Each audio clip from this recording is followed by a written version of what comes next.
आई side में एक दिन मुझे फील हुआ कि ब्लरिंग हुई है और बर्ड आ रहा था, वो मुझे साइड से नज़र नहीं आया और बड़ी मुश्किल से मैंने बचाया अपने आप को। हेलीकॉप्टर में मैं था, पिट्यूटरी ग्लैंड का, और उस सर्जरी में फिर मेरी आई साइड चली गई। ना चाहते हुए ना भी चाहते मायूस हुए हो भी जाता मायूस हो है। जाता वो है। इतनी बड़ी नेमत है ना, आंखें जिससे हम शेड्स देखते हैं, जी, लाइट देखते हैं, कलर्स कलर्स हैं। देखते हैं, तो इंसान कहता है ओ डैम, ये तो खत्म हो गया, खत्म हो गया, लाइफ खत्म लाइफ हो इज गई। फिनिश्ड। अकेला तो नहीं है इस पूरी दुनिया में, कितने ब्लाइंड्स होंगे जो आज तक हैं, और मैं तो अल्हम्दुलिल्लाह अपनी जिंदगी के एक खूबसूरत 27 साल इस कलरफुल लाइफ को देख लिया। बहुत ज़्यादा काम किया है एआई पे उन लोगों के लिए जो डिफरेंटली एबल हैं, और इसकी सबसे पहले एग्जांपल आप खुद बने। वो ये कहते थे कामयाब नहीं हो सकेगा। कामयाबी किस चीज का नाम है? आज का पॉडकास्ट बहुत ही ख़ास है क्योंकि शावेज़ हुसैन, जो कि ख़ुद एक डिफरेंटली एबल पर्सन है, जिनको नज़र नहीं आता, ज़िंदगी के 28 साल उन्होंने आंखों के साथ गुजारे, लेकिन 28 साल के बाद एकदम से उनकी बिनाई चली जाती है, और उस बिनाई जाने के बाद उन्होंने लाइफ में हेल्थ चैलेंजेस कैसे फेस किए और कौन से एआई टूल्स ऐसे निकाल दिए कि अगर खुदा ना खास्ता कोई भी देखने, सुनने, बोलने या चलने से महरूम हो जाता है, तो वो उन टूल्स को यूज़ करके अपनी लाइफ को इंडिपेंडेंट बना सकता है और किसी पर भी डिपेंड नहीं हो सकता। तो इस पॉडकास्ट को एंड तक लाजमी देखें, क्योंकि इस पॉडकास्ट में उन्होंने वो सारे टूल्स के बारे में बताया और ये बताया कि खुदा न खास्ता अगर आपकी लाइफ में कभी भी ऐसा कोई भी हादसा हो जाए तो आपने उससे निकलना कैसे है। Chavez Hussain, thank you so much for coming. आज का जो हमारा टॉपिक है वो मैं अपनी ऑडियंस को बता दूं कि बड़ा इंटरेस्टिंग है। आपने role of AI on disable persons, ये आपकी स्पेशलिटी है कि आपने बहुत ज़्यादा काम किया है एआई पे डिसेबल पर्सन्स के लिए। तो ऑडियंस को सबसे पहले यहाँ पे ये बताती चलूँ कि आप ख़ुद भी डिसेबल्ड हैं, लाइक आपको नज़र नहीं आता, आप differently able yes differently able हैं, लेकिन वो डिसेबल इस वजह से भी कह रहे हैं क्योंकि हमारी ऑडियंस को थोड़ा समझने में आसान हो जाता है। यू आर राइट, क्योंकि ये टर्म जो हमारा कल्चर नॉर्म है इसमें चल रही है disable, but we need to change it and we will convert it through your channel first time to differently able. So ये आज आपकी पहली जो लर्निंग है कि आपके प्लेटफॉर्म से you are contributing into the culture कि अब हम इन लोगों को डिफरेंटली एबल कह के बुलाएंगे। शावेज़ हुसैन ने बहुत ज़्यादा काम किया है एआई पे उन लोगों के लिए जो डिफरेंटली एबल हैं, और इसकी सबसे पहले एग्जांपल आप खुद बने कि आप ब्लाइंड हैं, आपको प्रॉपर नज़र नहीं आता। तो मैं आपसे ये पूछना चाहूँगी, सबसे पहला जो मेरा आपसे सवाल है वो ये है कि ये ब्लाइंडनेस का सफ़र कब से स्टार्ट हुआ और उसके बाद आपने हेल्थ चैलेंजेस और माइंडसेट चैलेंजेस और सोसाइटी चैलेंजेस कौन से फेस किए? अच्छा, ये this is very very important कि all those differently able people और वो लोग जो different kind of differently able abilities का शिकार हैं, उनके लिए बड़ा इम्पॉर्टेंट है कि मैं अपना एक्सपीरियंस शेयर करूं कि मैंने जब इस डिसेबिलिटी को फेस किया उस वक़्त आई वॉज़ नॉट एक्सपीरियंस, क्योंकि मुझे नहीं पता था कि ब्लाइंडनेस हो जाएगी। आई वॉज़ अ पायलट, मैं फ्लाई करता था और बड़ी पीक पे था अपनी, और वहाँ से जब एक अनफॉर्चुनेट सर्जरी की वजह से मेरी आई साइट चली गई, और when I open my eyes तो देयर वॉज डार्कनेस एवरीवेयर। तो आई थिंक सबसे पहला जो अटैक आप पे होता है वो इमोशंस का होता है। एग्जैक्टली। यू सी कि जब आप किसी अंधेरे कमरे में जाते हैं तो आपका पहला रिएक्शन क्या होता है कि लाइट जलाऊं। एग्जैक्टली। अब वो लाइट की मुझे ज़रूरत थी, और वो लाइट अब मेरी आंखों से रिलेटेड थी, वो तो नहीं जल सकती थी। ओह माय गॉड। तो इस लाइट को किसने जलाना था? इस लाइट को अगेन इमोशंस दो टाइप के होते हैं। There are two types of emotions, negative और पॉजिटिव भी होते हैं, राइट? अब नेगेटिव को तो आपका ब्रेन इंस्टेंटली रिएक्शन है, आपके ह्यूमन नेचर है, अल्लाह ने बनाई है, वो इंस्टेंटली उसको ट्रिगर करता है, बिल्कुल इंटरनली, इंट्रिंसिकली। लेकिन जो एक्सटर्नल होता है वो आपको ट्रिगर करता है, कोई बाहर का बंदा होगा, कोई ऐसी सिचुएशन होगी, अब मैं तो टोटल नेगेटिव डार्कनेस का शिकार था। इंसान ना चाहते हुए ना भी चाहते मायूस हुए हो भी जाता मायूस हो है। जाता है। वो मतलब इतनी बड़ी नेमत है ना, आंखें जिससे हम शेड्स देखते हैं, जी, लाइट देखते हैं, कलर्स कलर्स हैं। देखते हैं, लोगों को देखते हैं, चीजें जी, देखते हैं। अब वो ही नहीं है तो इंसान कहता है ओ डैम ये तो खत्म हो गया, खत्म हो गया, लाइफ खत्म लाइफ हो इज गई। फिनिश। अब देखिए, मेरे और आपके दरमियान एक अंधेरा है, एक गैप है, एक पर्दा है, ठीक है। मैं तो आपको नहीं दे सकता, मैं तो आपको सिर्फ फील कर सकता हूँ, आपकी वॉइस को देख सकता हूँ। तो उस टाइम पे ये जब इमोशंस थी, ये इन्होंने मुझे घेर लिया था, यू नो। एक फिजिकल डिसेबिलिटी हो चुकी हुई थी, एक इमोशनल अटैक हो चुका हुआ था। अब मुझे उस लाइट की, उस अंधेरे कमरे में एक उस स्विच की ज़रूरत थी। और वो मेरे फादर की सूरत में आया और उन्होंने मुझे कहा कि भाई आप you are a soldier, you were trained for this day. आपको इस दिन के लिए ट्रेन किया गया है, तो you have to now act accordingly. आपने उसके अकॉर्डिंगली इसको फेस करना है। This is a challenge, this is nothing else, challenge of life. लोगों की डेथ भी हो जाती है। ही मोटिवेटेड मी। अगर खुदा ना खास्ता तुम्हारी डेथ हो जाती, तुम क्या कर सकते थे, या मैं क्या कर सकता था, या कोई किसी के लिए क्या कर सकता है? आप मुझे बताएं, माँ बाप भी एक हद तक है ना। बिल्कुल ऐसा आप माँ बाप आपका पेन नहीं ले सकते, नहीं ले सकते। They can't feel you, but they can motivate you. और उस वक्त भी यही हुआ। और मैंने इस चीज़ को सबसे पहले इमोशनली हैंडल किया। You have to be emotionally intelligent. अब ये सारी टर्म्स हैं, इमोशनल इंटेलिजेंस, EQ, ये किताबी बातें नहीं हैं, ये रिसर्च करके पॉपअप हुई हैं। यू हैव टू अंडरस्टैंड ये क्या, इसलिए दिस इज़ इम्पॉर्टेंट कि you have to be emotionally stable. अब आप देखें, डेली आप कितने रिलेशनशिप टूट जाते हैं, बिल्कुल ऐसे उसमें इमोशनल ब्रेकडाउन्स हो जाते हैं, बिल्कुल लोग खुदकुशी करने के लिए तैयार हो जाते हैं। क्यों?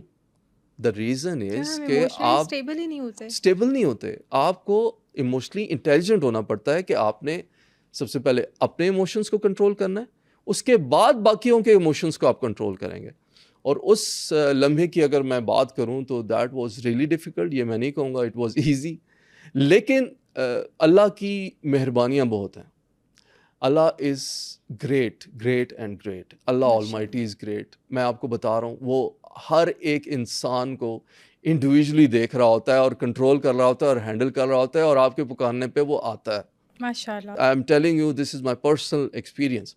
और उस टाइम पे भी ये जब आया तो मेरे फादर ने मुझे मोटिवेट किया, मेरे दिल को एक तसल्ली हुई।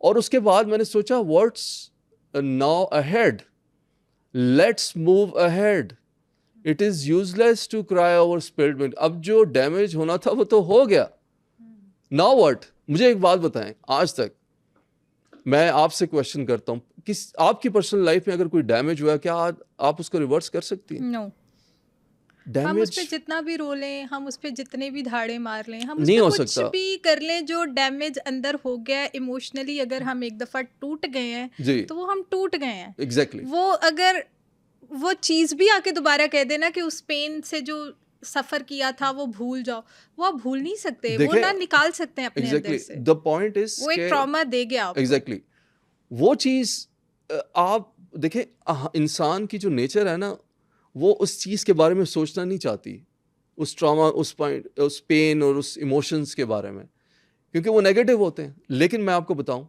जितना आप उसको फेस करेंगे ना पॉजिटिवली, उसी तरीके से वो ख़त्म भी हो जाएगा। अच्छा, इसमें मेरा आपसे सवाल है जी। शावेज़, कि जैसे आपने बताया कि 2012 में आपके साथ ये इंसिडेंट हुआ है और 13 साल हो गए आज। 13 साल हो गए हैं। ओ माय गॉड डैम, 13 साल पहले तक आपकी लाइफ बिल्कुल नॉर्मल। इंसान सोचता ही नहीं है ना कि जी। ऐसा मेरे साथ होगा। जी। हम तो इवन ये भी नहीं सोचते कि अच्छा कोई अल्लाह माफ़ करे कोई ऐसी बीमारी आ जाएगी या जी। हम कभी कुछ हो सकता है। हम तो दुनिया में ऐसे चल रहे होते हैं, बस जी। चलते ही जाएंगे, चलते चलते ही जाएंगे, जाएंगे। एक वो रैट रेस है ना आप लोग। एग्जैक्टली हमें लगता है कि बस हम ठीक है, बिल्कुल ठीक है, हमारे कुछ मकसद है लाइफ के, वो हम पूरे करेंगे, उसके बाद जी। बूढ़े हो जाएंगे और हम्म, सबके साथ एक ही तरह से लाइफ ट्रीट करती है। बल्कि ऐसा नहीं होता, कुछ भी जी। हो सकता है, लाइफ इतनी अनप्रडिक्टेबल है। और आप जैसे हमारे सामने बिल्कुल एक एग्जांपल है। तो इसके पीछे रीज़न क्या बनी थी? मैं पहले ये पूछना चाहती हूँ कि अचानक आप फ्लाई करते हुए जी। आपने कहा कि आपको एक छोटा सा प्रॉब्लम आया जी। और उसके बाद आपकी आंखों की रोशनी चली गई। जी। तो पीछे रूट कॉज क्या बनी वो थी? बेसिकली जब मैं फ्लाई करता था तो मेरी बल्कि कर रहा था तो मेरी आई साइड में एक दिन मुझे फील हुआ कि ब्लरिंग हुई है और आई फेल्ट, और एक इनफैक्ट बर्ड आ रहा था वो मुझे साइड से नज़र नहीं आया, तो आई थॉट, और बड़ी मुश्किल से मैंने बचाया अपने आप को, हेलीकॉप्टर में मैं था। तो मैंने सोचा यार व्हाट इज़ द रीज़न, ये तो नहीं होना चाहिए, आई थॉट आई साइड का कोई मसला है। लेकिन जब मैं डॉक्टर के पास गया उन्होंने कहा कि नहीं आई साइड तो ठीक, आपकी आइज़ तो ठीक हैं, और फिर ही रेफर्ड मी टू न्यूरो और फिजिशियन, और उसके बाद जब उसने डायग्नोज किया कि हाँ जी आपको प्रॉब्लम है पिट्यूटरी ग्लैंड का, तो we need to do the surgery, और उस सर्जरी में फिर मेरी आई साइट चली गई। पिट्यूटरी ग्लैंड से मतलब क्या पर्पस है इसका? पिट्यूटरी आईसाइट से ग्लैंड क्या लिंक है? पिट्यूटरी ग्लैंड एक ऐसी चीज़ है जो आपके डेली आपकी बॉडी के अंदर एक ऐसा ग्लैंड है जो आपकी बॉडी के हर फंक्शन को ट्रिगर करता है। फॉर एग्जांपल जब आप आपके मूड्स को, हैप्पीनेस, सैडनेस, उससे आपको निकालना और उसके रिलेटेड, फॉर एग्जांपल जब आप कोई ऐसा काम करते हैं जिस पे आपने कोई अचीवमेंट किया तो आप खुश होते हैं, हंसते हैं। जब आप आपके साथ कोई प्रॉब्लम होती है तो आप सैड हो जाते हैं। तो ये इमोशंस वो रिलीज करता है, वो केमिकल है समझ लें बॉडी के अंदर। ठीक है। और इवन जब आप रनिंग करते हैं तो आपकी हार्ट बीट को भी वो कंट्रोल करता है। बिल्कुल। सो ये different kind of functions this pituitary gland do. और मेरी बॉडी के अंदर भी यही प्रॉब्लम जब हुई कि जब मैं फ्लाई करता था तो वो एक हाइपर एक्सक्रीशन, हाइपर एक्टिव हो गया, वो ज़्यादा तो एक्सक्रीट कर रहा था और मेरी ऑप्टिक नर्व को प्रेशराइज इस जगह पे कर रहा था। तो उसकी वजह से ब्लरिंग हो रही थी, तो उसकी सर्जरी बेसिकली हुई। तो खैर तो ये सर्जरी आपकी आईज की थी या आपके ब्रेन की थी? ये किस चीज़ it was my surgery through my brain. Brain, ठीक है। एग्जैक्टली। तो उस सर्जरी की वजह से जब वो पिट्यूटरी ग्लैंड था तो उसमें फिर मेरी ऑप्टिक नर्व डिस्टर्ब हुई और उसने फिर जो है ना मेरी आई साइट को इफेक्ट किया। लेकिन देखिए ये चीज़ें मैटर नहीं करती। देखिए प्रोसीजरल मटेरियलिस्टिक चीज़ों पे हमारा फोकस ज़्यादा होता है, लेकिन जब उसका डैमेज कंट्रोल आता है तो उस पर हम हिम्मत हार देते हैं। You need to understand this point. For example किसी का रास्ते में एक्सीडेंट हो जाता है, नॉर्मल ह्यूमन बीइंग है, ठीक है, वो एक ट्रॉमा में चला जाता है, लेकिन उस ट्रॉमा से उसने निकलना भी, अल्लाह ने एक क्वालिटी रखी है उसके अंदर कि इसी पिट्यूटरी ग्लैंड में एक क्वालिटी भी है कि आपको बैड मूड से भी निकालता है। तो मैं ये कहना चाह रहा हूँ कि आप जब इस तरह की सिचुएशन का शिकार होते हैं तो you have to take the decision कि come out of this as soon as possible, otherwise you will go in isolation, frustration, depression. तो इस चीज़ से निकलना स्प्लिट ऑफ अ सेकेंड में बड़ा इंपॉर्टेंट है। अदरवाइज आपने उस सिचुएशन में रह के डिप्रेशन का शिकार ही होना है। या तो मैं हिम्मत हार जाऊं या मैं हिम्मत पकड़ लूं, ये दो ही रास्ते हैं ना। बिल्कुल। एक तो ये नहीं हो सकता कि मैं जो है मैं दोनों की साइड के बीच में रहूं। No no no no, I have to take one decision, that was right decision. मैंने कहा ठीक है यार, व्हाट हैपेंड इज हैपेंड। आपके फादर ने जब आपको बताया, आपके फादर ने जब आपको मोटिवेट किया जी, तो कितना टाइम लगा, मतलब कितना टाइम टेकिंग था कि आपने इस टाइम के बाद हिम्मत पकड़ी और आपने कहा नहीं अब जो है ना मुझे लाइफ को एक और शेड देना है और एक और तरह से लेके चलना है? मैं आपको बताऊं इकरा, मैं literally I took 5 minutes to take this decision. Oh my god, seriously? Exactly, मैं बता रहा हूँ, एंड ये पहले भी मैंने जिक्र किया है। It took me only 5 minutes to take decision कि आइदर मैंने इस तरह के डिप्रेशन या माइंडसेट में रहना है या मैंने इससे निकलना है। क्योंकि कोई भी, मुझे ये पता चल गया था nobody gonna help me except myself. ये बात मैं आपको क्लियर बता रहा हूँ कि कोई भी आपकी मदद नहीं कर सकता जब तक आप खुद ठान ना लें अपनी मदद करने के लिए। तो द पॉइंट इज, जब मैंने ये डिसीजन लिया तो मैंने कहा अब जब आप डिसीजन लेते हैं आप समझ लें एक्सेप्ट कर लेते हैं अपने इस कंडीशन को। ये सबसे बड़ी उसे कहते हैं कि उस टाइम पे क्वालिटी है एक्सेप्टेंस। उसके बाद आप इस चीज़ को अडॉप्ट करते हैं, क्योंकि आप अडॉप्ट अपने नए वर्जन ऑफ लाइफ को कर रहे हैं, नए तरीक़ेकार को कर रहे हैं कि ब्लाइंड होके आपने कैसे रहना है, ज़िंदगी कैसे गुजारनी है। ठीक है यार, मैं ब्लाइंड हो गया, ब्लाइंड लोग भी तो दुनिया में एग्जिस्ट करते हैं। या तो मैं जी पहला दुनिया का ब्लाइंड बंदा होता जो इस दुनिया में गुजार रहा होता, तब तो मैं रोता पिटता, ठीक है यार ठीक है। और यकीन करें ये तसल्ली मुझे अल्लाह मियाँ ने मेरे दिल में डाली उस टाइम पे। और ये मैंने अपने आप से ये क्वेश्चन, ये दिल में मेरे ख्यालात आए कि यार मैं तो नहीं हूँ, अकेला तो नहीं है इस पूरी दुनिया में। कितने ब्लाइंड्स होंगे जो आज तक हैं, वो भी तो एग्जिस्ट कर रहे हैं। और मैंने तो अल्हम्दुलिल्लाह अपनी ज़िंदगी के एक खूबसूरत 28-27 साल इस कलरफुल लाइफ को देख लिया। वो उनका क्या होगा कि जिन्होंने बचपन से, मैं आपको एग्जांपल दे, बचपन से ही नहीं देखा कलर्स को। मैं एग्जांपल देता हूँ, मैं जब ट्रेनिंग दे रहा था उसके बाद सेशंस मैं करता था मोटिवेशन, एक ब्लाइंड बच्ची ने मुझसे पूछा कि ये कलर्स कैसे होते हैं।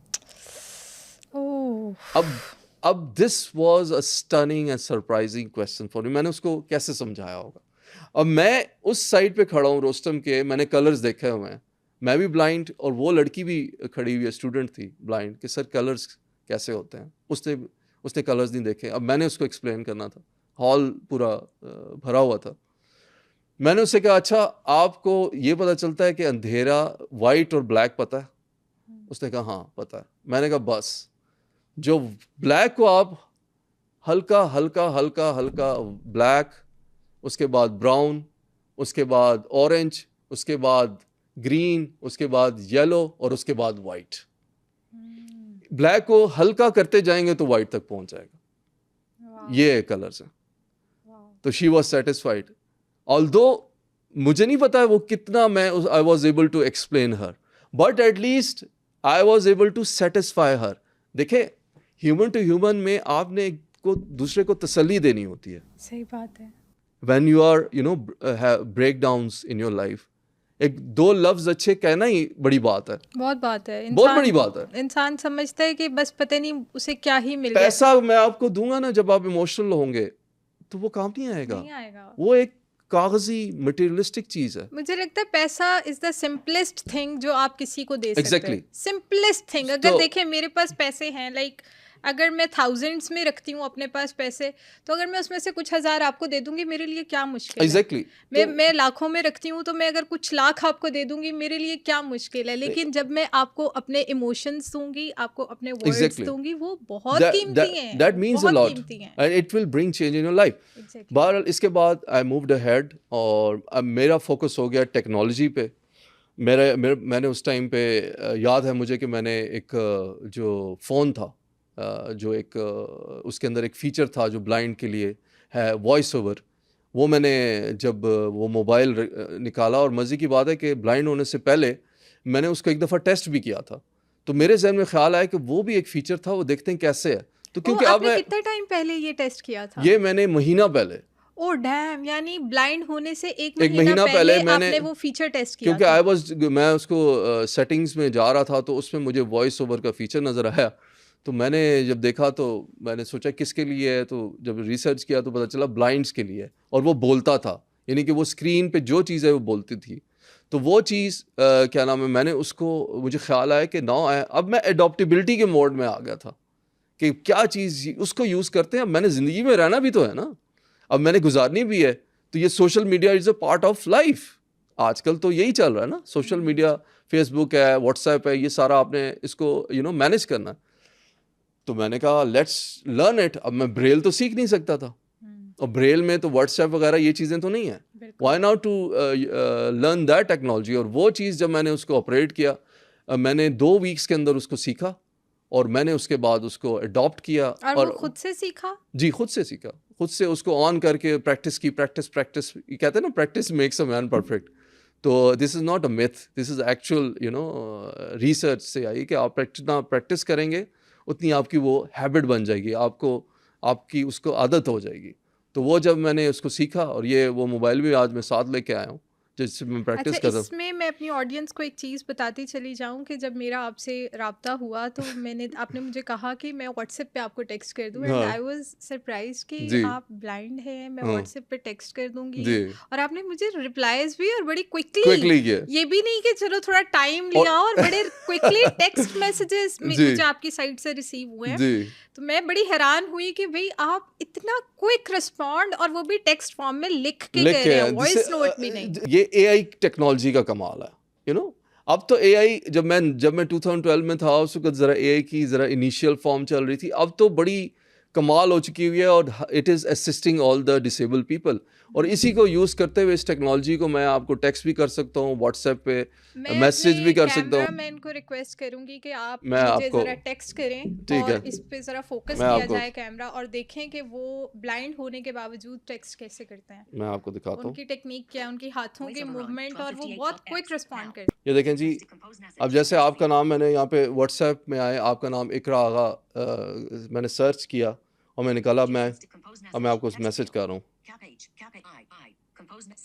देखिए मैंने आपको मैसेज कर दिया। अब मेरी जो स्पीड थी एक नॉर्मल ह्यूमन की तरह है। Did you get the message? Just wait a second. आप मुझसे ज़्यादा टाइम नहीं लिए। अबे मुझे मैसेज पे let's have a competition. Yes, hi. अच्छा, You have sent hi to me. हाँ, अब आप You are मुझे typing. हाँ, आप मुझे रिप्लाई करेंगी। Okay, just wait a minute. I'm sending you how. Okay. अब Yes. आपने जो भेजना था मैंने आपको पहले ही भेज दिया, How are you? Because I read your mind. Oh wow. ठीक है, तो अब ये देखें, मैं एक एच ओ करता हूँ तो हाउ लिखा आ जाता है।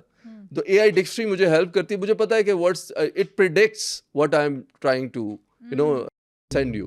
तो अब ये देखें कि इस टेक्नोलॉजी को यूज़ करके अब how quickly I am sending you the messages and your replying you quickly, किस तरीके से, तो the gap of time is also reduced. अच्छा, इसमें एक चीज़ भी है कि आप बोल के भी लिख सकते थे, लेकिन जी। आपने बोल के नहीं लिखा, आपने प्रॉपर टाइप किया है with the help of technology. Exactly मैं चाह रहा हूँ कि वॉइस इज मोर ईजियर, मैं उसको करूँगा, लेकिन the probability of mistakes and error are in voice, क्योंकि ये जो सिरी है इसकी ये इतनी अभी एक्यूरेट नहीं हुई, यू नो।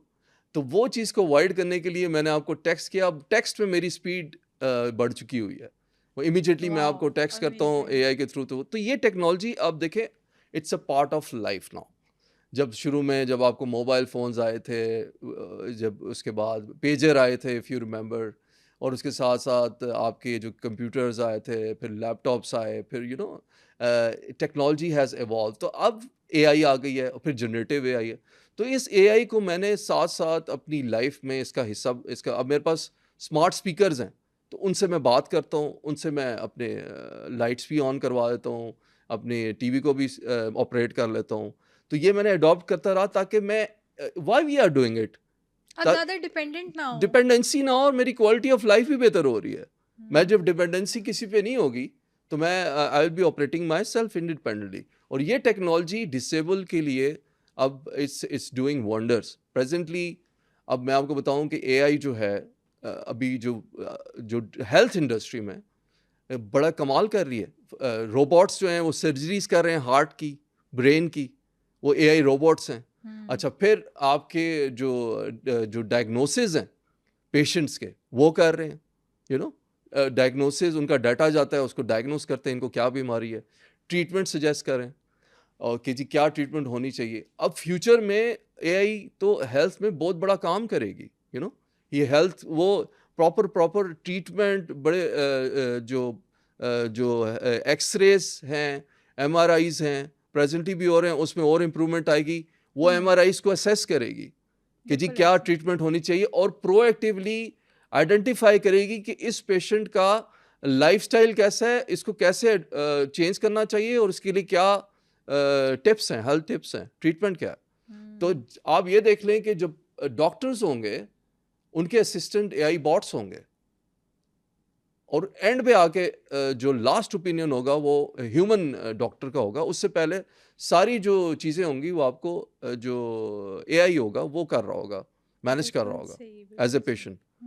तो इसी तरह के मैंने भी अपनी ज़िंदगी में काफ़ी जो प्रोजेक्ट्स हैं एआई के, because I always believed in AI, तो वो उस तरह के मैं इनोवेटिव प्रोजेक्ट डिसेबल लोगों के लिए मैं लेके आ रहा हूँ। Very nice, very impressive. और यहाँ पे मैं अपनी ऑडियंस को एक छोटा सा मैसेज ये देना भी चाहूँगी कि हम लोग बहुत ज़्यादा थैंकलेस हो जाते हैं बहुत सारी छोटी छोटी चीज़ों के लिए, और हम ये नहीं देख रहे होते कि अल्लाह ताला ने हमारे पास कितनी ज़्यादा नेमतें दी हुई हैं जो हम नज़रअंदाज कर रहे होते हैं और सिर्फ उन चीज़ों को फोकस कर रहे होते हैं या बॉदर कर रहे होते हैं, जो एक या दो चीज़ें हमारे पास नहीं नहीं होती, ठीक है। तो यहाँ पे सिर्फ और सिर्फ हमें अपना पर्सपेक्टिव थोड़ा सा चेंज करने की ज़रूरत है कि हम अगर उन चीज़ों को देखना स्टार्ट कर दें जो हमारे पास बहुत ज़्यादा हैं एग्जैक्टली। और इतनी अच्छी चीज़ें हैं कि अगर हम वो यूज़ करें तो हमारी लाइफ बहुत आसान हो सकती है। और लाइफ में अगर खुदा ना खास्ता मटीरियलिस्टिक चीज़ चली जाए ना, वो वापस आ जाती है। पैसा चला जाए वो वापस आ जाता है।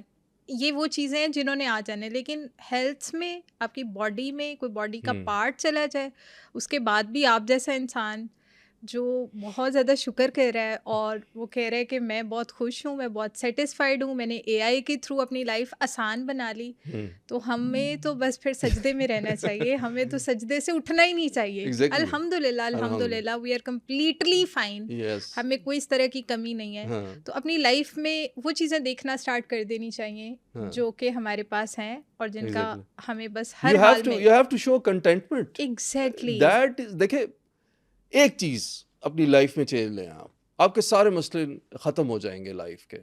वो टूल क्या है, वो नेमत क्या है? वो नेमत है पॉजिटिविटी की। If you start thinking positive from the moment you get up in the morning, ये मैं आपको एक टिप दे रहा हूँ। अच्छा, ये क्वेश्चन मैं आपसे करने लगी थी शावेज के, इतना आसान नहीं होता, मतलब हाँ। आई डोंट नो, आप शायद आपकी ट्रेनिंग उस तरह हुई थी या वट एवर, आपने बड़ी इजीली उसको टैकल कर लिया, लेकिन ये सवाल आपसे आना था कि ये जितनी बातें आप कह रहे हैं क्या ये बहुत आसान थी?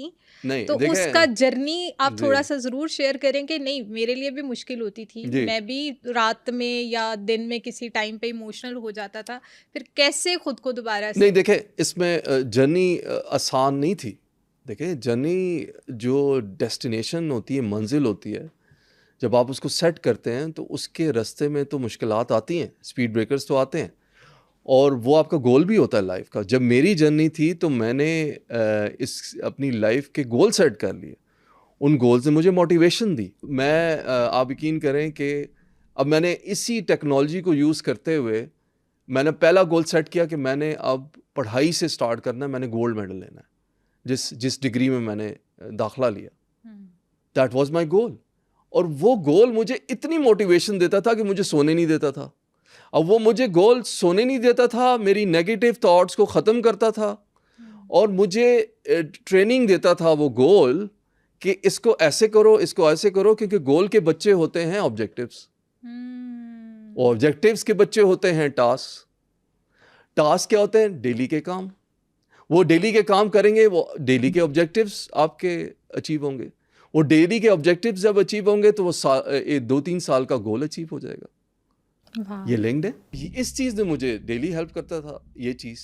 अब मैं सुबह उठता था, अब मेरे जहन में वो टास्क होता था, वो गोल नहीं होता था कि आज मैंने ये टास्क करना है, मेरा दिन का ऑब्जेक्टिव ये है कि मैंने जी वो वाली असाइनमेंट करनी है, वो फलाना करना है, थ्रू यूजिंग टेक्नोलॉजी, एआई मुझे पढ़ के देती थी, ये मैं पूरा बुक्स इसके अंदर डालता था, पूरे लेक्चर्स डालता था, ये मुझे हेल्प करी थी। मुझे किसी के पास ब्रेल सीखने की ज़रूरत ही नहीं थी, और मैं जाता था। और इसके साथ साथ माइंडसेट, पॉजिटिविटी की मैंने बात की।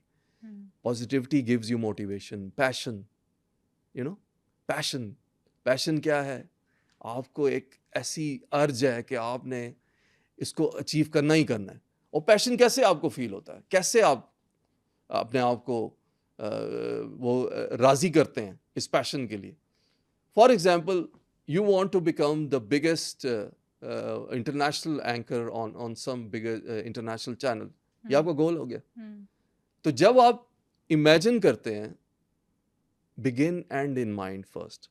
एग्जैक्टली। जब आप इमेजिन करेंगे कि इकरा बैठी हुई है CNN पे या किसी भी XYZ इंटरनेशनल चैनल पे, तो वो आपकी इमेजिनेशन आपने पहले कर ली। जब आपने पहले कर ली, आपने देखा वाओ अमेजिंग, मैं तो ये करूँगी। ऐसा होता है। इसने फिर आपको मोटिवेशन दी। जब मोटिवेशन दी तो ये आपका पैशन बना। पैशन जब बना तो इसने आपको एनर्जी दी। जब एनर्जी दी तो उसके साथ साथ आप इंथुजियास्टिक हो गए। आप इतने इंथुजियास्टिक हो गए कि आपकी नींदें हराम हो गई। आपने हार्ड वर्क स्टार्ट कर दिया, आपकी विल पावर इंप्रूव हुई, आपकी डिटर्मिनेशन इंप्रूव हुई, आपकी कंसिस्टेंसी आ गई। उसके लिए आंखों की ज़रूरत है? नहीं, नहीं, बिल्कुल नहीं। तो ये है आपके आपने सवाल का वो जवाब। हमारी वो भी तो हैं एक स्पीकर मुनीबा मिज़ारी, जी, जी। तो उनको भी देखा है कि वो व्हीलचेयर पे होती जी, हैं मैं 3 और बार उनके शो में गया हूँ। जी। एग्ज़ैक्टली, तो आप उनको भी देखें कि वो भी तो मतलब पब्लिक स्पीकर भी जी। हैं और खुद को एक्टिव भी रखती हैं जी। और यंग भी हैं इवन, ठीक है? ऐसा भी नहीं कि उन्होंने खुद का हाँ। ख़्याल रखना छोड़ दिया है और जी। कुछ भी नहीं। तो सही कह रहे हैं आप कि देखिए ये सारी there are so many other examples also. Saima Saleem है यूएन के अंदर। There are so many people around the world. अभी 16% of the population of the world is disabled. 1.2 billion people बनता है ये। Pakistan is 15%, that makes you according to WHO 33 million people. तो ये लोग एग्जिस्ट करते हैं। They are humans, they should be treated as humans, not as different kind of species. मेरा यही तो डिसेबिलिटी राइट्स पे जो मैं काम कर रहा हूँ, कि मैं कह रहा हूँ कि ये सारे लोग इक्वली इनको ट्रीट किया जाए, रिस्पेक्ट दी जाए। पहली चीज क्या है? Respect. Give respect, take respect. ये एक सिंपल एक हम बिल्कुल। सुनते आ रहे हैं। बिल्कुल। आप इनको रिस्पेक्ट देंगे, they will not feel alone. पहली चीज है ये। उसके बाद आप इनकी अचीवमेंट्स देख लें, ठीक है? और इसी चीज़ को मद्देनज़र रखते हुए कि इनको रिस्पेक्ट मिले, इनके पास एक्सेसिबल टूल्स हों, एक्सेसिबल ये जो मैंने दिखाया आपको टेक्नोलॉजी हो, एक्सेसिबल इंफ्रास्ट्रक्चर हो, इंक्लूसिव एजुकेशन हो। जब आप ये सारी चीज़ें देंगे तो ये माशरे का एक रिस्पेक्टफुल पार्ट बनेंगे। भीख नहीं मांगेंगे। Very true. जब भीख नहीं मांगेंगे तो हमारे मुल्क का इमेज अच्छा होगा। इसलिए तो मैं चाह रहा हूँ कि आई वांट, और मैंने गवर्नमेंट से भी रिक्वेस्ट किया है कि reserve seats in the parliament होनी चाहिए, ठीक है? ताकि ये अपने राइट्स के लिए बात करें, अपने प्रॉब्लम्स के लिए बात करें और इसको ए पॉलिटिकल रखें। उसकी जो सिलेक्शन है वो FDC काउंसिल का ले, फेडरल डिसेबिलिटी काउंसिल, ठीक है? 5 इयर्स के लिए रखे, वो क्राइटेरिया सेट करे और जो सूटेबल है उसमें डाले, ताकि एक पूरी दुनिया में इमेज जाए कि पाकिस्तान की पार्लियामेंट के अंदर डिसेबल लोग भी काम करते हैं। ये एक बहुत बड़ा एक पॉजिटिव इमेज क्रिएट होगा। उसके साथ साथ अगर हम उनकी हेल्थ की बात करें तो उनको हेल्प करती है AI टेक्नोलॉजी। आपने भी AI टेक्नोलॉजी पे जी। काम किया डिफरेंटली एबल लोगों के लिए, जी। वो क्या क्या काम किए हैं वो भी प्लीज हमें बताएं। मैं 3 टाइप की डिसेबिलिटीज़ के लिए अभी प्रोजेक्ट्स पे काम कर रहा हूँ। One is the physical impairment, visual impairment और ये जो हेयरिंग इम्पेयरमेंट है। अब सबसे पहले मैं बात करता हूँ विजुअल इम्पेयरमेंट की। अब विजुअल इम्पेयरमेंट में मैं ये इस प्रोजेक्ट जो ला रहा हूँ वो है made in Pakistan talking phones. अब ये जो टेक्नोलॉजी है जो मैंने अभी आपको दिखाई, ये 2.5-3 लाख का फ़ोन है, वेरी एक्सपेंसिव है। लेकिन अब यही टेक्नोलॉजी एक 4,500 हज़ार के फ़ोन में भी आ चुकी हुई है। तो क्यों ना पाकिस्तान अपना एक ख़ुद फ़ोन बनाए और उसमें ये टेक्नोलॉजी दे। बिल्कुल ऐसे। उसके साथ साथ ये हो कि जो विजुअली इम्पेयर्ड है उनके लिए टॉकिंग वाइट केन्स हों, स्मार्ट केन्स और स्मार्ट ग्लासेस हों। जो आपकी ग्लासेस जो आजकल टेक्नोलॉजी है जिसमें आपको वो जैसे आप बैठी हैं, जब आप बैठी होंगी तो मेरे सामने ये ग्लासेस बोल देगी कि इकरा। अच्छा, आपके पास वो ग्लासेस हैं भी? मेरे पास हैं और अभी इस वक्त है? अभी इस वक्त नहीं है, ओके। ठीक है? और वो आप यही करते हैं कि जब आप ग्लासेस हों तो वो आपको रिकग्नाइज भी कर सकती हैं कि फॉर एग्जांपल आप मेरे साथ फेस रिकग्निशन कर सकती हैं कि जी इकरा, अब वो कहेगी इकरा, ठीक है? वो रिकग्नाइज कर लेगी। इसी तरह जो जिनको आपने आपके रिलेटिव्स हैं, आपके फ्रेंड्स को रिकग्नाइज कर लेगी। इसके साथ साथ उसके अंदर फीचर है नेविगेशन की, वो आप बताएगी आगे क्या चीज़ है। तो ये सारे चीज़ें, और फिर आपके पिक्चर लेके आपको सेव कर लेगी कि आगे ऑब्जेक्ट क्या है। तो ये सारी उसके अंदर, और फिर आपकी बुक रीडिंग कर सकती है वो। तो ये फीचर्स भी हैं स्मार्ट ग्लासेस के अंदर। अब स्मार्ट केन्स आ गई हैं कि जो लोग हैं जो कम्यूट करते हैं, जो जाते हैं बसेस पे, ब्लाइंड लोग, उनके लिए स्मार्ट केन्स जो बोलती हैं। अब तो उनके पास नॉर्मल केन्स है ना, वो टच एंड फील करके जा रहे होते हैं, टक टक टक टक टक। लेकिन वो जो केन्स हैं वो आपको बताती हैं कि आगे क्या है, आगे खड्डा है, फलाना डिगना, XYZ क्या हर्डल है। सबसे बड़ी चीज़ जो मैं प्रोजेक्ट चाह रहा हूँ पाकिस्तान के अंदर लाने के लिए for visually impaired, that is the driverless cars, voice operated driverless cars. अभी अगर हम बात करें तो वेमो है जो बना रहा है, जो ऊबर टैक्सी पे चला रहा है। कैलिफोर्निया में ड्राइवरलेस कार्स टैक्सी के तौर पे यूज़ हो रही हैं। इसके साथ साथ टेस्ला भी बना रहा है। तो वाई नॉट हम अगर चाइना के मॉडल में, और वो चाइना जो बना रहा है वो बड़े चीप रेट पे बना रहा है, टेस्ला इसको $40,000 पे बना रहा है, इसी तरह वेमो इसको 50-60 पे बना रहा है, चाइना स्टार्ट करता है $5,000 to $10,000 के दरमियान। तो हम क्यों ना पाकिस्तान में एक ड्राइवरलेस कार लाएं और उसको एज ए पायलट प्रोजेक्ट करें फॉर द विजुअली इम्पेयर्ड। अगर हम कैटेगरी की बात करें हियरिंग इम्पेयरमेंट की, हियरिंग इम्पेयरमेंट के लिए अब मैं एक ऐप बना रहा हूँ, अपनी जो मेरी AI की कंपनी है स्टारगेज AI, उसमें मैं एक ऐप बना रहा हूँ बोलते स्पीकिंग हैंड्स या बोलते हाथ के नाम से। अब स्पीकिंग हैंड्स क्या करेंगे? फॉर एग्जांपल आप एक नॉर्मल है और मैं एक डेफ एंड म्यूट हूँ, यानी कि मुझे सुनाई नहीं देता और ना मैं बोल सकता हूँ। तो आप मुझे टेक्स्ट करेंगी नॉर्मल, तो मुझे तो नहीं समझ आएगा जब तक साइन लैंग्वेज उसमें ना हो, क्योंकि हम जो डेफ एंड म्यूट है वो तो साइन लैंग्वेज समझते हैं। तो मैं वो एक ऐप ला रहा हूँ ये गैप ख़त्म करने के लिए कि आप मुझे मैसेज करें और मेरे वो टेक्स्ट मैसेज कन्वर्ट होके साइन लैंग्वेज में आ जाए, जेस्चर दे दे, और मैं यहाँ से जब आपको साइन जेस्चर भेजूं वो कन्वर्ट टेक्स्ट में होके आपके पास आ जाए। वाओ! तो यानी हम दोनों बड़े आराम से बात कर सकते हैं, आराम से बात कर वो सकेंगे। मीडियम बन जाएगी वो ऐप। एग्जैक्टली ये वो ऐप है जिस पे मैं प्रेजेंटली काम कर रहा हूँ। It will be the gift for the whole deaf and mute community around the world. What a contribution. ठीक है, this is my dream project और इंशाल्लाह हम इस पे जल्द we are near to it. इसके साथ साथ अगर हम फिजिकल इम्पेयरमेंट की बात करें, अब फिजिकल इम्पेयरमेंट जैसे मैंने आपको बताया कि फिजिकल जो लोग पैरालाइज हो जाते हैं वो क्या करें, वो अपनी मूवमेंट कैसे करें, वो ऐसे करेंगे कि वॉइस कंट्रोल कर सकते हैं। तो वॉइस कंट्रोल डिवाइसेस प्लस अब व्हील चेयर है, व्हील चेयर तो इलेक्ट्रिक व्हील चेयर तो आ चुकी हुई है, लेकिन वो उस बंदे का क्या जो हाथ भी जिसके काम नहीं करते वो कैसे ऑपरेट करे? उसके लिए इलेक्ट्रिक के लिए तो उंगलियां भी ऑपरेट करनी चाहिए ना आपकी। सही बात है। तो उसके लिए क्या सोल्यूशन है? उसके लिए मैं ये सोल्यूशन लेके आ रहा हूँ कि voice control electric wheel chair, वो कमांड देगा और इलेक्ट्रिक व्हील चेयर चलेगी। सो ये फिजिकल इम्पेयरमेंट वालों के लिए तोहफा है, हेयरिंग इम्पेयरमेंट वालों के लिए साइन ओवर और वो जो मैं बोलते हाथ और स्पीकिंग हैंड्स का तोहफा, और विजुअली इम्पेयरमेंट के लिए जो प्रोजेक्ट है that is the driverless cars. ये मेरा एक ड्रीम, ये प्रोजेक्ट्स हैं। और in this context AI is already contributing, and in this context I'll also be contributing in the society through AI also. माशाल्लाह। So this is my another goal. माशाल्लाह माशाल्लाह, मतलब आप गोल के बाद एक गोल सेट करते रहते हैं और उसको अचीव करते हैं, हाँ। और फिर एक अगला गोल स्टार्ट कर देते हैं। बहुत ज़रूरी है, बहुत ज़रूरी है। सही कह रहे हैं। क्योंकि empty mind is a devil's mind. अगर आप मुझे बताएं खुद, जब आप के पास कोई गोल ना हो, ऑब्जेक्टिव ना हो, आप आइसोलेशन में बैठी हो किसी कमरे में, नेगेटिव थॉट्स फौरन अटैक करेंगे। ऐसा ही है, ऐसा ही होता है ना, बिल्कुल ऐसा। आप अकेली बैठी हो, कोई काम ना हो करने को। मुझे तो सबसे ज्यादा नफरत संडे से होती है। रियली मैं बता रहा हूँ। अब मैं बताऊं, मैं अक्सर बताता हूँ प्रोग्राम्स में कि मैं अब जो डिसीजन मैं पहले 15-15 दिन जिसमें लगाता था, अब मैं 5 मिनट भी नहीं लगाता हूँ। Time is precious, you need to understand, time is precious. ये टाइम आज जो है कल नहीं होगा, it will pass on. Time, याद रखिएगा ये कोटेशन मेरी, time does not wait for anyone, time does not waits for anyone, याद रखिएगा। Very true. तो you have to respect the time.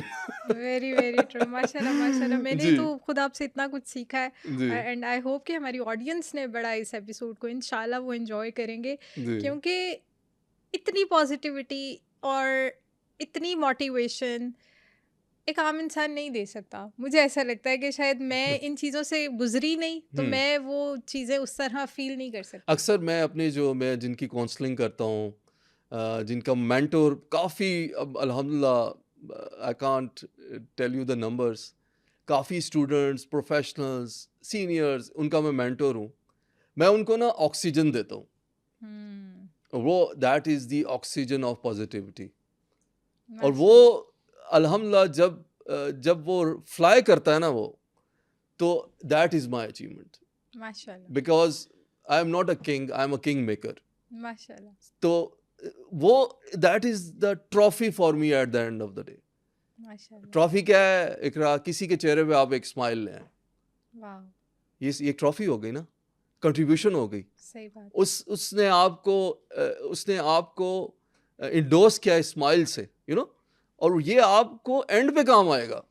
मैं आप after 50 years 5 years you never know, हम नहीं होंगे यहाँ पे, नहीं होंगे. लेकिन कहाँ पे उठेंगे यूं करके पता ही नहीं चलेगा. जैसे आपको लगेगा कि क़यामत आ गई आफ्टर 24 hours.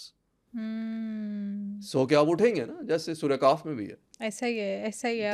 तो द पॉइंट इज के यू हैव टू कंट्रीब्यूट. और वो जब आप कंट्रीब्यूशन करते हैं अपने से नीचे लोगों में, आपको खुशी भी होती है, आपको सब्र भी मिलता है, यू फील रिलैक्स, स्ट्रेस ख़त्म होता है, और आप रिलैक्स होके कहते हैं कि yes I have done a small contribution but with a very big impact. Intent बहुत मैटर करता है. इंटेंट बहुत ज़्यादा मैटर करता है. आपकी कंट्रीब्यूशन स्मॉल है, बिग है, ह्यूज है, मेगा है, whatsoever, it doesn't matter. But आपका इंटेंट, अगर आपका yes. इंटेंट ये है ना कि यार मैं किसी के साथ बुरा ना करूं, अगर अच्छा कर सकता हूं तो कर दूं. एग्जैक्टली. मतलब ये कुछ, अगर आप अच्छा नहीं भी कर सकते ना, तो एटलीस्ट ये हमेशा माइंड में होना चाहिए कि यार मेरी वजह से किसी जात के साथ कभी बुरा ना हो. एग्जैक्टली. ठीक है, तो ये भी आपकी तरफ से बहुत बड़ी अच्छाई है, बहुत बड़ी अच्छाई है. You operate neutrally. एग्जैक्टली. आप बेजरर होके चले, ये भी बिल्कुल एक बहुत बड़ी कंट्रीब्यूशन. बिल्कुल. क्योंकि देखें, इंसान has been created with two things we have to understand, positivity and negativity. ये इनकी आपस में जंग है, इनकी आपस में जंग है. ये जब से पहला इंसान हज़रत आदम अलैहिस्सलाम पैदा हुए ना, उसके बाद से आखिरी इंसान वो कौन है मुझे नहीं पता, उस तक ये जारी रहेगी. अब इस जंग में कौन जीतता है वो डिसीजन आपके पास है कि आपने आइदर इस साइड पे रहना है या इस साइड पे रहना है, या पॉजिटिव या नेगेटिव. ये आपकी चॉइस दे दी अल्लाह ने. बिल्कुल बिल्कुल. और वो बेनियाज है. उसने कहा मैं तुम्हें एक ही दिन पकड़ूंगा, एक ही दिन I will be judging you, that's all, खत्म. You do whatever you want to do. मेरी 2 trillion galaxies James Webb telescope ने अभी डिस्कवर की हैं, क्योंकि उसकी रेंज इतनी 2 ट्रिलियन गैलेक्सीज की मैं बात कर रहा हूँ. ठीक है, तो अब आप अंदाज़ा लगाएं रहमतुल लिल आलमीन का मतलब क्या है. आपकी एक गैलेक्सी अभी तक एक ह्यूमन नहीं पूरी का, आपकी औकात क्या है. सही बात है. रेगिस्तान में एक जर्रे के बराबर नहीं है. हम गुरूर करना शुरू हो जाते हैं, हम अपने आप को इक्वल करना शुरू कर देते हैं अल्लाह की इस. आप ऐसे ही देखें ना कि हमारे पास थोड़ा सा पैसा आ जाता है, या हम थोड़े से अथॉरिटी आ जाती है, ज़रा सोसाइटी में नज़र आना शुरू हो जाता है, हमारा कद थोड़ा सा कद इन सेंस के थोड़ा मटेरियलिस्टिक थिंग्स हमारे पास थोड़ी सी ज़्यादा आ जाती है. हमें लगता है हम तो कुछ भी कर सकते हैं, अगला बंदा तो कुछ है ही नहीं. एग्जैक्टली. ठीक है. और वहीं पे खुदा न खास्ता मैं एक वाक़या कोट करती हूँ कि हज़रत याकूब अलैहिस्सलाम ने, अगर मैं गलत नहीं हूँ तो, उन्होंने कहा कि या अल्लाह मुझे मौत से पहले ना थोड़ा बता देना. हालांकि वो तो बड़े नेक इंसान थे, लेकिन फिर भी उन्होंने कहा मुझे थोड़ा टाइम पहले बता देना ताकि मैं थोड़ी तैयारी कर सकूँ मौत की. तो जब उनके पास मौत का फरिश्ता आता है तो उनको कहा गया कि भाई आपका जो है ना वो डेथ टाइम हो गया, तो मैंने तो आपकी रूह कब्ज़ करनी है. तो उन्होंने एक क्वेश्चन किया कि मैंने तो कहा था कि मुझे मौत से पहले बता देना, तो आपने मुझे बताया ही नहीं. तो वहाँ पे उन्हें जवाब आता है कि तुम ये कैसे कह सकते हो कि मैंने तुम्हें नहीं बताया. क्या तुम्हारे सामने जवानों के जनाजे नहीं उठे थे? क्या तुम्हारे सामने बच्चों के जनाजे नहीं उठे थे? क्या तुम्हारे सामने बिल्कुल ठीक हेल्दी इंसान चलते फिरते जनाजे नहीं उठे थे? फिर तुम ये कैसे कह सकते हो कि मैंने बताया नहीं? तो यहाँ पे देखें ना कि हर इंसान की लाइफ में, जैसे आप अपनी एग्जांपल ले लें, आप बिल्कुल ठीक, आप अपने प्रोफेशन के साथ बहुत लगन से चल रहे हैं. क्या आपको पता था कि मैं आने वाली पूरी लाइफ में आगे देख ही नहीं सकूंगा, मेरे पास इतनी बड़ी कमी आ जाएगी. Exactly. हम लाइफ तो इतनी अनप्रेडिक्टेबल है, हम इसके बारे में एक सेकंड का नहीं तसव्वुर ही नहीं कर सकते. ये कैसी है, कैसी डिसीजन मेकिंग आप नहीं कर सकते. नहीं कर सकते. देखिए, प्लान आप बनाते हैं, लेकिन the first thing which fails is the plan. ठीक है, तो द पॉइंट इज कि आप प्लानिंग करें, that is a good thing, लेकिन you should be mentally ready for everything. Contingency planning की बात कर रहा हूँ, बिल्कुल। Plan B. एक प्लान हमारा होता है, एक प्लान अल्लाह का होता है। अल्लाह का होता है। तो प्लान बी जो है वो समझ लें अल्लाह की तरफ से आता है, और ऑलवेज प्लान बी एक कम्स। तेरी चाहत है, एक मेरी हाँ, चाहत है, होगा तो वही दिस जो इज मेरी वेरी चाहत इंपॉर्टेंट। है। तो लाइफ में मैंने आपसे पहले ही कहा, एक टूल को बस जहन में रखें, दैट इज पॉजिटिव। पॉजिटिविटी। वो आप सुबह उठेंगी, आप पॉजिटिव थिंकिंग के साथ उठें, और पॉजिटिव माइंडसेट के साथ उठें, और आप पॉजिटिव चीज़ों पे फोकस करें। नेगेटिव चीज़ों को आपने पीछे फेंकना है। पीछे एक स्टोर है, उसमें आप फेंकती जाएं। फॉर एवरीबडी वो स्टोर क्या है? वो फॉरगेटनेस का स्टोर है। मुझे बताएं, नेगेटिव चीज़ को आपने मेमोरी में रख के क्या करना है? और वो स्टोर मेमोरी का है। मेमोरी का है, दो स्टोर है ना, एक मेमोरी का है और एक फॉरगेटनेस का। अब आप किस स्टोर में उसको फेंकेंगी, किस पे फायदा होगा? जस्ट भूल जाऊंगी तो बेहतर होगा, ऑब्वियसली फॉरगेटनेस।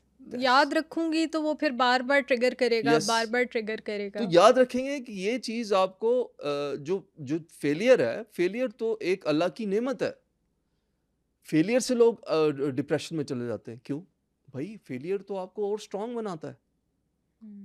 फेलियर से आप ज़्यादा सीखते हैं, नेक्स्ट टाइम ज़्यादा तैयारी से आते हैं। आप स्पोर्ट्स की मिसाल ले लें, आप एग्ज़ाम की मिसाल ले लें, आप किसी भी चीज़ की मिसाल ले लें, फेलियर तो आपको ज़्यादा सिखाता है, और फेलियर से आप ज़्यादा स्ट्रांग इंटरनली हो जाते हैं। Very true. मैं ज़िंदगी में कई बार फेल हुआ हूँ, ठीक है, हर चीज़ में फेल हुआ, लेकिन मैंने हिम्मत नहीं हारी। मैं एग्ज़ाम्स में भी फेल हुआ, मैंने हिम्मत नहीं हारी। मैं अपने इंजीनियरिंग के एग्ज़ाम में भी फेल हुआ, आज मैं गोल्ड मेडलिस्ट हूँ। माशाल्लाह। ठीक है, तो व्हाट डज इट शोज? वही इंसान दो काम कर रहा है। ये क्या है? ये कुलिया क्या है? ये तजाद कैसा है? ये तजाद नहीं है, ये वो बैलेंस है जो अल्लाह ने क्वालिटीज़ आपके नेचर में रखी हैं। आपका काम है इसको आइडेंटिफाई करना और लाइफ में आगे लेके चलना। शाहवेज़, एक लास्ट चीज़ बताइएगा। अभी तक तो बहुत मज़ा आया बात करके आपसे। जब भी हम खुदा न खास्ता किसी ऐसे प्रॉब्लम में आ जाते हैं ना, जैसे आप आ गए, तो हमारे बहुत करीबी, जैसे हमारे बहन भाई भी एक टाइम पे आके हमसे फेडअप हो जाते हैं, क्योंकि ऑब्वियसली हम डिपेंड हो जाते हैं ना बहुत ज़्यादा। और बेशक वो शो करवाएं या ना करवाएं, लेकिन आपको ये फ़ील होना स्टार्ट हो जाता है कि यार मैं कितनी बार कहूँ, या मैं अपना काम बार बार कहूँ। और आपको सोसाइटी में भी कोई ना कोई ऐसा बैड नेम मिल जाता है कभी, यार वो तो ऐसा है, उसको तो ये प्रॉब्लम है। तो कभी ऐसे प्रेशर्स आप पर आए, फिर आपने उनको कैसे टैकल किया? इन प्रेशर्स को तो मैंने एक कान से निकाला और सुना, और मैंने एक कान से सुना, दूसरे कान से निकाल दिया। और मैंने ये सोचा कि इन प्रेशर्स को मैंने अच्छा है कि मैंने सुना। उसकी रीज़न है कि इन्होंने मेरे प्रॉब्लम्स मुझे बताए, मेरी डिपेंडेंसी बताए, उन डिपेंडेंसी को मैंने इंडिपेंडेंसी बना दिया, मैं कन्वर्ट कर दिया। कैसे? उन्होंने कहा जी ये पढ़ नहीं सकेगा, मैंने AI के थ्रू पढ़ना शुरू कर दिया। उन्होंने कहा जी ये बोल नहीं सकेगा, मैं एक मोटिवेशनल स्पीकर इंटरनेशनल लेवल का और टेड टॉक स्पीकर जो ये बन गया। उसने कहा ये अब लाइफ में ग्रो नहीं कर सकेगा, कुछ अपनी लाइफ में काम नहीं कर सकेगा, अब मैं सोशल एक्टिविस्ट हूँ। I have done more than like 200 social projects, और मेरी अभी एक NGO मीडिया फाउंडेशन भी है। वो ये कहते हैं कि ये क्रिएटिव नहीं है, मेरी अब स्टार गेज AI के नाम से क्रिएटिव कंपनी है, जो हम क्रिएटिविटी को फोकस करते हैं, AI को फोकस करके अब डिसेबल लोगों की लाइफ में चेंजेस ला रहे हैं। वो ये कहते थे कि ये जो है ना कभी ज़िंदगी में कामयाब नहीं हो सकेगा। मैं अब स्कूल ऑफ मोटिवेशन है मेरा। कामयाबी किस चीज़ का नाम है? कामयाबी इज़ अ रिलेटिव टर्म। अलग है सबका। कामयाबी का मुझे लगता है सबका पैरामीटर अलग है। You know it's a relative term ना, कि आपके नज़दीक सक्सेस का डिफरेंट मीनिंग है, मेरे नज़दीक डिफरेंट। एग्जैक्टली। कुछ लोगों को लगता है हमने बहुत पैसा कमा लिया, हम कामयाब हैं। कुछ लोगों को लगता है हमने बहुत ताल्लुक कमा लिया, हम कामयाब है। कुछ लोगों को लगता है यार मैंने इस लेवल तक पढ़ना है, वो समझता है कि मैं कामयाब हो गया, मेरा जो गोल, मतलब जिसका जो गोल अचीव होता जाएगा उसे वो कामयाबी लगती है। जो आपने क्वेश्चन किया कि role of family, relatives is very important and friends. Exactly. तो मज़े की बात है कि आप good good good good good good good जब good good good good good होगा तो bad bad bad bad bad नज़र नहीं आएगा. जब बैड बैड बैड बैड नज़र नहीं आएगा तो आपको अपनी खामियां नज़र नहीं आएंगी. आप एक कंट्रोल्ड एनवायरनमेंट में चले जाएंगे, वो आपके लिए नुकसानदेह है. Be a man, B strong, have faith in Allah, face that bad bad bad bad and ख़त्म दैट बैड बैड बैड. वाह, अमेजिंग, जबरदस्त. और ऐसा घुसा मारें उस बैट को कि वो बैट का मुंह ही टूट जाए. क्या बात है. समझ आई ना. और वो बैट कलम के थ्रू हो सकता है, अच्छी बात के थ्रू हो सकता है, मार के नहीं हो सकता. नॉट फिजिकली बैड, बिल्कुल. Only through your power of thinking, your power of imagination, power of writing. That's why I have written 4 books. माशाल्लाह. 4 किताबें मैंने लिखी. किस लिए लिखी? कि I wanted to test myself as a writer also, as a author. अपनी creativity, अपनी इनोवेशन, अपनी थिंकिंग को मैं किताब की सूरत में लाया. माशाल्लाह. I didn't took any kind of training for that. Allah ने मदद की. तो याद रखिएगा, इरादा बनाए, अल्लाह अपना इरादा आपको शो कर देगा.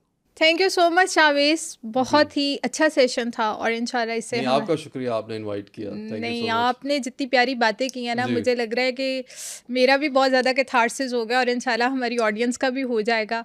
और मैं ये कहूँगी अपनी ऑडियंस को कि कमेंट सेक्शन में ज़रूर कोई ना कोई फीडबैक दे इस पॉडकास्ट के हवाले से. और अगर वो आपसे कुछ डायरेक्टली पूछना जी. चाहती है तो वो ज़रूर कमेंट Sure. सेक्शन में और पूछे. ये आपके प्लेटफॉर्म से अगर हम कोई माशरे में पॉजिटिव चेंज सोसाइटी में लेके आ सकें तो that is wonderful. I hope कि इस पॉडकास्ट ने आपको काफ़ी हेल्प आउट किया होगा कि टेक्नोलॉजी जो है वो बहुत मॉडर्न हो चुकी है और टेक्नोलॉजी की हेल्प से हम बहुत सारे काम अपने आसान कर सकते हैं. अगर इसी से रिलेटेड आपका कोई भी और सवाल है तो आप हमें कमेंट सेक्शन में पूछ सकते हैं. और इसी के साथ साथ इस पॉडकास्ट को ज़्यादा से ज़्यादा शेयर करें ताकि आपकी वजह से बहुत सारे लोगों को पॉजिटिव मैसेज मिले कि लाइफ में कुछ भी हो जाए आपने हिम्मत नहीं हारनी. मैं बहुत ही मेहनत और रिसर्च के बाद डिफरेंट डॉक्टर्स के साथ हेल्थ वाइज कंटेंट बनाती हूँ. अगर आपको मेरा कंटेंट वैल्यूएबल लगता है तो सुनो पॉडकास्ट हेल्थ को सब्सक्राइब करें.